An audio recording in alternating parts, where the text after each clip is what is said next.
नमस्कार, जनता टीवी देख रहे हैं आप और मैं हूं आपके साथ रितेश कुमार गौतम और रुख करेंगे बात देवभूमि उत्तराखंड का। मुख्यमंत्री पुष्कर सिंह धामी ने नए साल की शुरुआत में ही उत्तराखंड में जमीनों को लेकर बड़ा आदेश जारी किया है।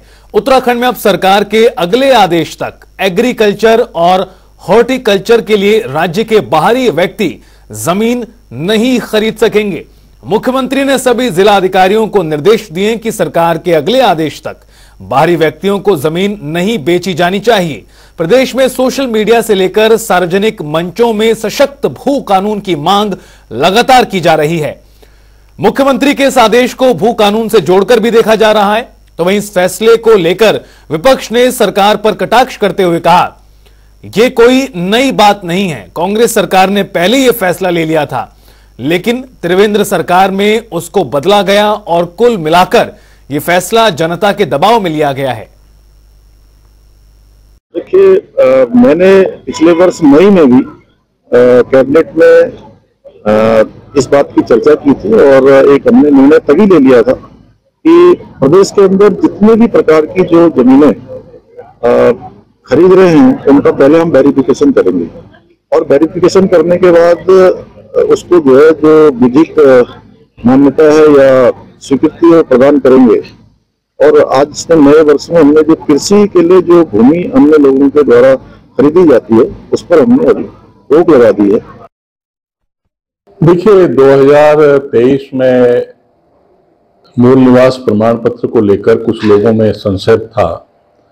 उस संशय को दूर करने के लिए मुख्यमंत्री जी ने सभी लोगों से ये वादा किया था कि जल्दी हम भू कानून लेकर भी आएंगे और उसके लिए उन्होंने उच्च स्तरीय समिति भी बनाई है।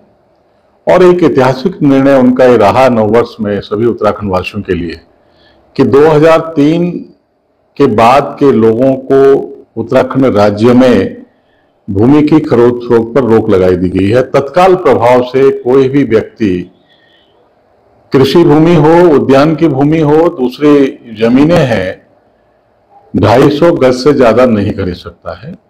और जो भी इस तरीके की खरीदारी कर रहा हो, जिलाधिकारी को आदेश दे दिए गए, तत्काल प्रभाव से उस पर रोक लगाई जाए। इस निर्णय से उत्तराखंड राज्यवासी हों चाहे उत्तराखंड आंदोलनकारी हों, सबके अंदर मुख्यमंत्री जी के प्रति एक अच्छा भाव जागृत हुआ है कि उन्होंने उत्तराखंड राज्य के लोगों को संरक्षण देने का काम किया है।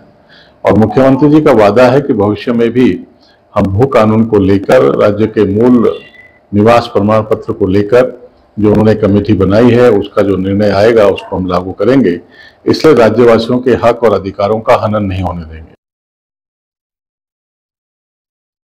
नया क्या है बताइए ना। 2002 के बाद ही कांग्रेस सरकार जो है इस कानून को ले आई थी कि बाहर का कोई भी व्यक्ति जो है 500 वर्ग गज जमीन से अधिक यहाँ पर नहीं खरीद सकता था। कृषि भूमि तो खरीद ही नहीं सकता था। और 2018 में भूमि अधिनियम में जो त्रिवेंद्र सरकार ने संशोधन करके जो है राज्य में भूमि की जो खुली लूट की छूट दी, सबसे पहले तो वो कानून निरस्त होने चाहिए, सरकार को उसे वापस लेना चाहिए, तभी जो है किसी कानून के जो है या किसी नए फैसले के मायने होंगे।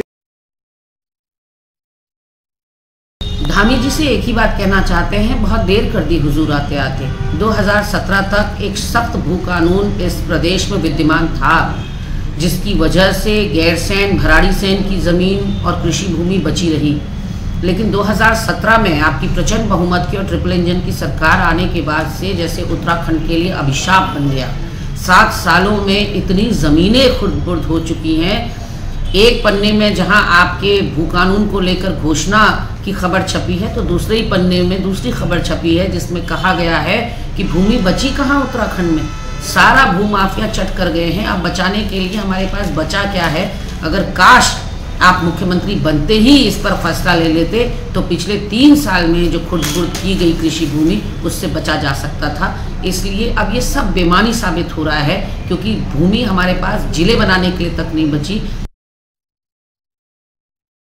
उत्तराखंड में प्रदेश से बाहर के लोग कृषि या उद्यान के नाम पर अब जमीन नहीं खरीद सकेंगे।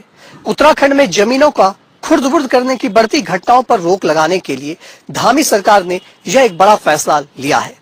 सरकार ने भू कानून प्रारूप समिति की रिपोर्ट आने तक अगले आदेश तक प्रदेश से बाहर के लोगों को जिलाधिकारी की अनुमति से मिलने वाली कृषि एवं उद्यान भूमि खरीदने पर की छूट पर रोक लगा रखी है। आपको बता दें कि राज्य से बाहर के लोग अब उत्तराखंड में जमीन नहीं खरीद सकेंगे और कृषि और उद्यान के नाम पर जो भूमि खरीद हो रही थी उसे भी सरकार ने पूरी तरीके से रोक लगाने का फैसला लिया है। दरअसल उत्तराखंड के लिए एक नया भू कानून तैयार करने के लिए सरकार ने प्रारूप समिति की गठन की है। बैठक में यह तय किया गया है कि भू कानून समिति की रिपोर्ट मिलने तक या अग्रिम आदेशों तक डीएम उत्तराखंड से बाहर के लोगों को कृषि एवं उद्यान के उद्देश्य से भूमि खरीद की अनुमति प्रस्ताव में अंतिम निर्णय नहीं लेंगे। आपको बता दें कि उत्तराखंड में राज्य से बाहर के लोगों को कृषि एवं उद्यान के लिए जमीन खरीदने की मंजूरी 2004 में कांग्रेस सरकार में मिली थी। इस छूट को अब समाप्त कर दिया गया है। फिलहाल जो कांग्रेस की सरकार है इसमें जो छूट मिली थी उसको अब देखा जाएगा कि भाजपा सरकार क्या निर्णय लेती है और आगे भू कानून जो लोगों की मांग है उस पर क्या निर्णय किया जा सकता है। कैमरा पर्सन रोहित के साथ मैं यशराज आनंद, जनता टीवी, देहरादून। तो वहीं देहरादून में गणवेश वितरण कार्यक्रम का आयोजन किया गया जिसमें मुख्यमंत्री पुष्कर सिंह धामी ने शिरकत की। मुख्यमंत्री ने नेताजी सुभाष चंद्र बोस आवासीय छात्रावास एवं गणवेश वितरण कार्यक्रम के भवन का उद्घाटन भी किया।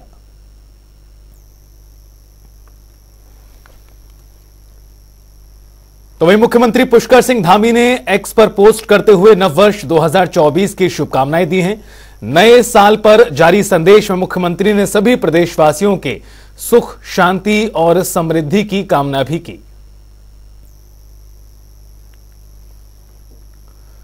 तो वहीं रुद्रपुर में लगने वाले 10 दिवसीय सरस मेले का उद्घाटन प्रदेश के मुख्यमंत्री पुष्कर सिंह धामी करेंगे, जिसमें केंद्र और राज्य सरकार की योजनाओं को प्रदर्शित किया जाएगा और खास तौर पर महिलाओं से संबंधित योजनाएं और महिला समूहों ने निर्मित वस्तुओं के स्टॉल लगाए जाएंगे। मेले को सफल बनाने के लिए रुद्रपुर के गांधी मैदान को पूरी तरीके से तैयार किया जा रहा है, जिसकी पूरी जिम्मेदारी मुख्य विकास अधिकारी विशाल मिश्रा को सौंपी गई है और मौके पर जिलाधिकारी उदयराज सिंह, मुख्य विकास अधिकारी विशाल मिश्रा, नगर आयुक्त नरेश दुर्गापाल और प्रोजेक्ट डायरेक्टर हिमांशु जोशी मौजूद रहे। आप सभी लोग ये जान रहे हैं कि हम लोगों ने एक कार्यक्रम यहाँ पर रखा है, सरस मेले का कार्यक्रम।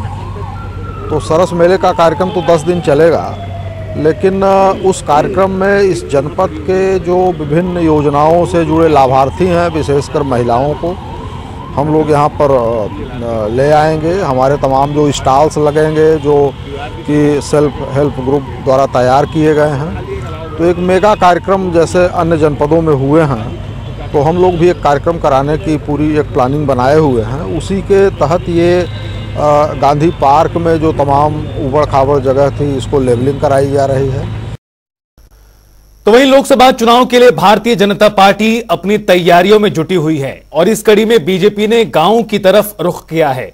दरअसल भारतीय जनता पार्टी की ओर से गांव चलो अभियान की रूपरेखा को अंतिम रूप दिया जा रहा है। तो वहीं इस पर कांग्रेस की मुख्य प्रवक्ता गरिमा दसौनी ने कहा है कि बीजेपी ने इससे पहले भी गांव को लेकर तमाम वादे किए थे जो अब तक पूरी तरह खोखले दिखाई दिए हैं।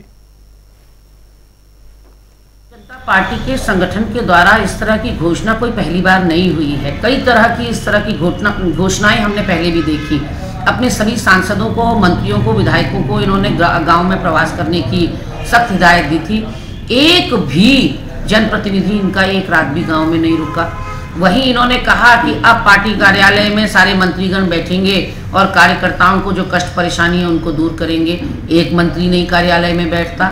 तो कहीं ना कहीं इनके अंदर एक डर है कि ये जनता के बीच में जाएंगे तो जनता बेरोजगारी पर सवाल पूछेगी, जनता महंगाई पर सवाल पूछेगी, जनता जंगली जानवरों से होने वाले आतंक पर सवाल पूछेगी, जनता महिलाओं में जो अपराध हो रहे हैं, बेटियां हवस की शिकार हो रही हैं, उस पर सवाल पूछेगी। और किसानों के बीच में तो ये भूल कर भी चले जाएंगे तो किसान अपना मुआवजा मांग बैठेंगे। तो ऐसे में भारतीय जनता पार्टी के जनप्रतिनिधि कभी भी गांव की ओर रुख नहीं करेंगे। जिन सांसदों से गांव गोद लेने की बात कही गई थी वो गांव अभी तक गोद से नीचे नहीं उतर पा रहे, अपने पैरों पे खड़े नहीं हो पा रहे। और चलिए अब एक नजर 2 मिनट में 10 बड़ी खबरों पर। उत्तराखंड में 22 जनवरी को श्री राम मंदिर प्राण प्रतिष्ठा के ऐतिहासिक मौके पर बीजेपी मनाएगी दिवाली। उत्तराखंड में जमीन की खरीद फरोख्त पर सरकार का फैसला, बाहरी लोगों के जमीन खरीदने पर लगाई गई रोक।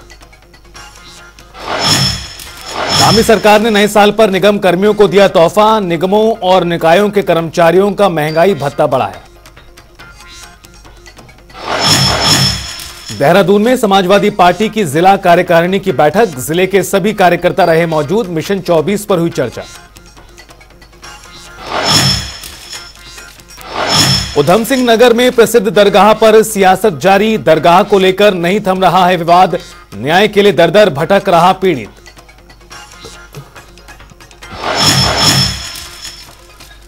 प्रदेश में पेड़ लगाने की मुहिम पर भूमाफियाओं ने फेरा पानी, रातों रात 70 से ज्यादा पेड़ों का हुआ कटान, कार्रवाई के नाम पर वन विभाग कर रहा खाना पूर्ति। देहरादून में ड्राइवर यूनियन की ओर से हड़ताल, हिट एंड रन कानून का किया जा रहा विरोध, आम जनता को हो रही है परेशानी। विकासनगर में पूर्व फौजी के साथ सड़क हादसा, ट्रक से कुचलकर फौजी की हुई मौत, मामले की तफ्तीश कर रही है पुलिस।